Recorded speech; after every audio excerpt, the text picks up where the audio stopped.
परमेश्वर कबीर साहब जी ने फिर आप जी को संदेश दिया है कि पूरे गुरु की शरण में आने के उपरांत आप जी ने कैसे उसके साथ व्यवहार करना है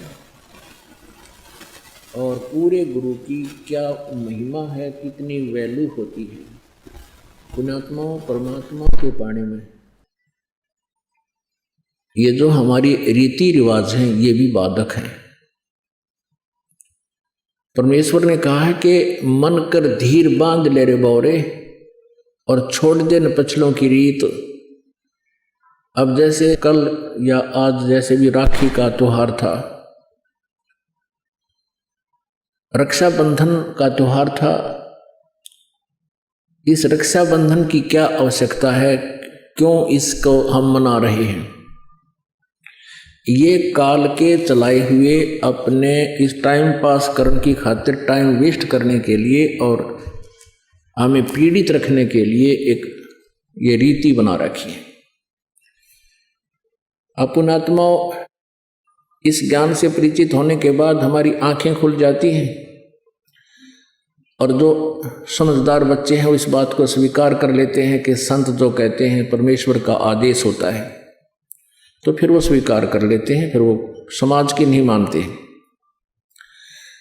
एक बहन ने बताया कि जी उपदेश लेने से पहले मैं राखी बांधने के लिए अपने भाई के वहाँ घर गई। वही रक्षाबंधन का दिन भाई की इंतजार कर रही थी।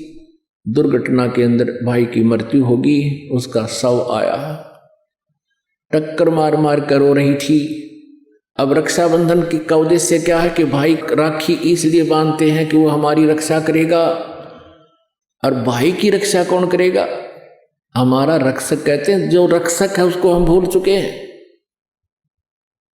हम सब का रक्षक कबीर साहब है, कबीर परमेश्वर पूर्ण ब्रह्म परम अक्षर ब्रह्म।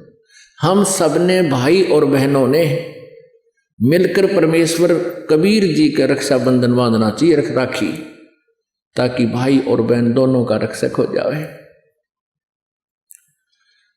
कबीर साहब को रक्षाबंधन कैसे बंधेगा? हम उसकी शरण में आ जाएंगे और जो जाकी शरणा बसे ताको ताकी लाज, जल सो ही मछली चढ़ जा बह जाते गजराज। हमने अपने परमात्मा को राखी बांधनी चाहिए। और दूसरा एक और दुख पैदा करती है ये रक्षाबंधन का दिन, जिन बहनों का भाई नहीं, अब वो रोती हैं पिछले कमरों में बैठ के अकेली, आए हमारा भाई को नहीं, हम किसके राखी बांधेंगे? कोई चाचा के, कोई ताऊ के, कोई मामा के भाइयों की मुंह की तरफ ताकेंगे हैं, और फिर वो न सोचेंगे या पैसे लेने की मारी यहाँ आ जाती है, चाहे ना कहें पर अंदर में जरूर अवश्य होगा, ऐसा होगा। और हमने ऐसा ना करना है, हमने अपने ऊपर कर्जा नहीं चढ़ाना किसी का। तो इसलिए हमने रक्षाबंधन का त्योहार कैसे मनाना है? परमात्मा का नाम ले लेना है।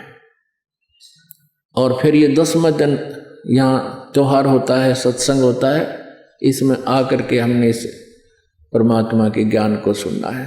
तो ये इस तरह की जो रीति रिवाजें हैं ये हमें पीड़ित करने के लिए है, हमारे को एक दूसरे से दूर करने वाली है। अब रिवाजें बन गई हैं कि बहन राखी बांधना आवेगी, उसको कुछ देना पड़ेगा, एक मजबूरी सी बन गई। तो ये भी हमारे नाते में दरार पैदा करती है। तो पुण्यात्माओं, जिन्होंने परमात्मा पाना है तो परमेश्वर के विधान को अपनाना ही पड़ेगा।